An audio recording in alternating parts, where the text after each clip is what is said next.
त पन्जाब अहिले धेरै ठुलो समस्यामा परिसकेको छ। पन्जाबले आफ्नो लास्ट 5 वटा म्याचमध्ये 5 वटा नै हारिसकेको छ।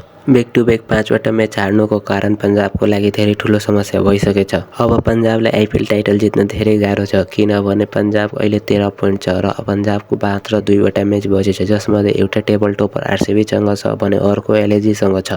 एलएसजीसँग त पन्जाबको 80% चान्स जित्नको लागि, तर एलएसजीले पनि आफ्नो लास्ट म्याच चेन्नईले हराएर जितेछ। तर आरसीबीसँग धेरै गाह्रो हुनेवाला छ, किनभने विराट कोहली फर्ममा आइसक्नु भएछ र आरसीबीको टिम फेरि रेडी छ अनि तिनीहरू ब्याक टु ब्याक आफ्नो 2 वटा म्याच जितेर आएछ।